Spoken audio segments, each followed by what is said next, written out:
राहुल सांकृत्यायन, गौहर जहां, राम नरेश यादव और कैफी आजमी सहित भारत को सैकड़ों नामचीन महापुरुष, साहित्यकार, क्रांतिकारी देने वाला पूर्वी उत्तर प्रदेश का एक जनपद आजमगढ़ फिर से एकाएक सुर्खियों में आ गया है।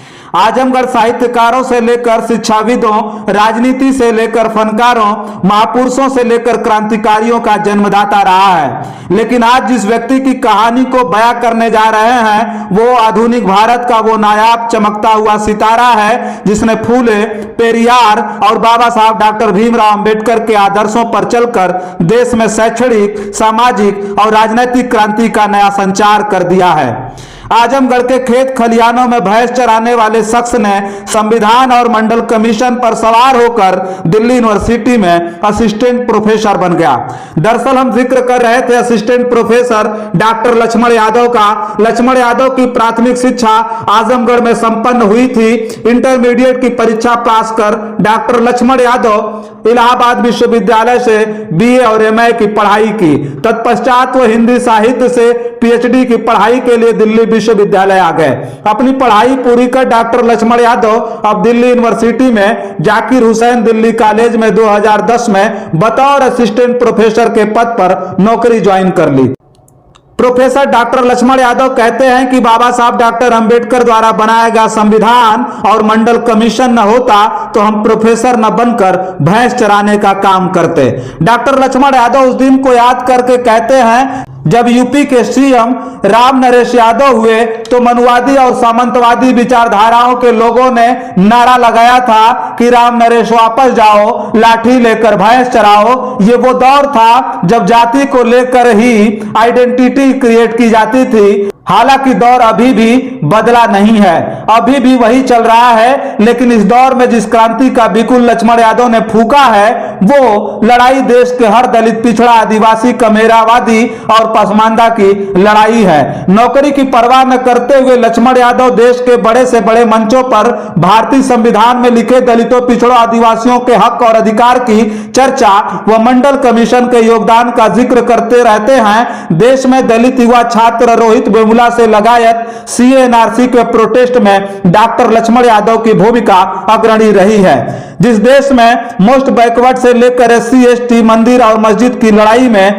अपनी भागीदारी को सुनिश्चित करने में लगा है, वहीं डॉक्टर लक्ष्मण यादव जैसा युवा फूले, पेरियार और बाबा साहब अम्बेडकर के विचारों पर चलकर उनके परिकल्पनाओं के भारत का भविष्य तैयार करने में लगा हुआ है, जिसके पीछे डॉक्टर लक्ष्मण यादव को बहुत सारी विपरीत परिस्थितियां भी झेलनी पड़ी है।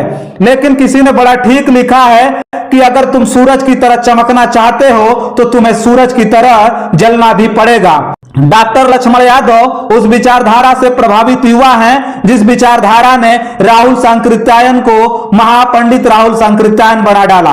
डॉक्टर यादव जिस आदर्शों पर चलने की हिम्मत की, उन आदर्शों पर चलकर देश में तमाम बड़ी से बड़ी वैचारिक और सामाजिक क्रांति का आगाज आदिकाल से होता रहा है। लक्ष्मण यादव वो प्रखर वक्ता हैं जिन्हें अब बहुजन समाज अपना नायक मानने लगा है। जो लोग कभी प्रोफेसर डॉक्टर लक्ष्मण यादव को केवल दिल्ली विश्वविद्यालय का असिस्टेंट प्रोफेसर समझते थे, अब उन्हें इस बात का अंदाजा हो गया होगा कि डॉक्टर अंबेडकर ने जो संविधान दलितों और पिछड़ों के हक और हिस्से को सुरक्षित कर देश को सौंपा था, उसका प्रयोग कर हर दलित, पिछड़ा देश के वैचारिक और सामाजिक क्रांति का आगाज कर सकता है। उन्हीं में से डॉक्टर लक्ष्मण यादव इन दिनों खूब सुर्खियों में हैं। हिंदू राष्ट्र की परिकल्पना के लिए कुछ तथाकथित हिंदू संगठनों और नेताओं को मुंहतोड़ जवाब देने वाले यादव अब नई शिक्षा नीति के खिलाफ देश के युवाओं में अलख जगा रहे हैं। वैचारिक क्रांति के इस दौर में डॉक्टर लक्ष्मण ने अपना एक अलग छाप छोड़ा है। वहीं सामाजिक एकजुटता पर जोर देते हुए डॉक्टर लक्ष्मण यादव इन दिनों चर्चाओं में बने हुए हैं। वो आजमगढ़ के एक छोटे से गांव में यादव परिवार में पैदा हुए हैं। उनके पिता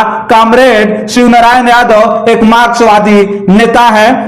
डॉक्टर लक्ष्मण यादव अपनी शादी को लेकर इन दिनों खूब सुर्खियां बटोर रहे हैं। दरअसल उनकी पत्नी प्रिया चौहान, जो मूलतः हरियाणा की रहने वाली हैं, वो एक अनुसूचित जाति की महिला हैं। सामाजिक बंधनों को तोड़कर लक्ष्मण यादव ने अंतर जाति विवाह करके देश के लोगों को संदेश दिया था, जो कभी बहुजनों का नारा हुआ करता था, जाति तोड़ो समाज जोड़ो, जिसकी सार्थकता इनकी शादी के बाद देखी गई है।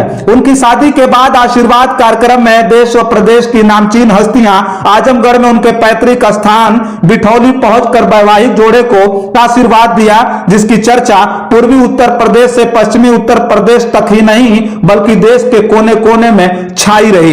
इस कार्यक्रम में मुख्य रूप से यूपी के पूर्व मुख्यमंत्री अखिलेश यादव सहित देश भर के बौद्धिक विचारधाराओं के लोग पहुंचे थे।